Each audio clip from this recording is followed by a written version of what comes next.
मुल्क के ॿियनि शहरनि जी करमपुर में भी भलारे ॾींहुं 12 रबीउल अव्वल जश्न ईद मिलादुन्नबी सल्लल्लाहु अलैहि वसल्लम जे मौक़े ते अहले सुन्नत बरेलवी जमात तरफ़ां मौलाना सदरुद्दीन हुसैनी, हाफ़िज़ ख़ैर मोहम्मद जाफ़री, हाफ़िज़ जावेद अहमद सुमरो, हाफ़िज़ जानवंद ओढाणो, हाफ़िज़ रहमतुल्लाह इरफ़ानी, ज़ुल्फ़कार अली मलिक ॿियनि जी अॻुवाणी में नूर मुस्तफ़ा जामिया मस्जिद खां हिकु वॾी जश्न रैली कढी वई। मरहबा या मुस्तफ़ा लबैक या रसूल सल्लल्लाहु अलैहि वसल्लम जे नारनि सां जुलूस रैली ॾियाणी चौक खां थींदी दुआ चौक जे रस्ते ज़रिए ॻोठ आरब खान जाफ़री पहुती, जिते जश्न रैली में शरीक आशिक़ाने रसूल सल्लल्लाहु अलैहि वसल्लम खे ख़ैरात जी मानी पुण खाराई वई। तंहिंखां पोइ जुलूस रैली ईदगाह ग्राउंड ॻोठ कालू खान ओढाणो करमपुर लाड़े ते पहुचंदी।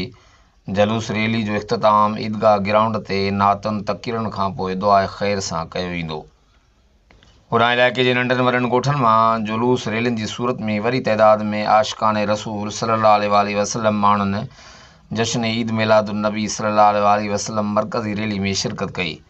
कंहिं बि इमरजेंसी सूरत में करमपुर सरकारी इस्पताल अमलो सरकारी एम्बुलेंस डॉक्टर बासित अली जखराणी जी अॻुवाणी में हाई अलर्ट हो। जॾहिं त जश्न ईद मिलादुन्नबी सल्लल्लाहु अलैहि वसल्लम रैली खे पुरअमन बणाइण लाइ SHO करमपुर शाहिद कलोड़ो जी अॻुवाणी में पुलिस ऐं रेंजर्स तरफ़ां सिक्योरिटी जा इंतज़ाम इंतहाई सख़्त कया विया हुआ। कैमरामैन टीम आमिर जावेद बिजराणी सां गॾु जावेद उस्मान बिजराणी, JTN न्यूज़ करमपुर।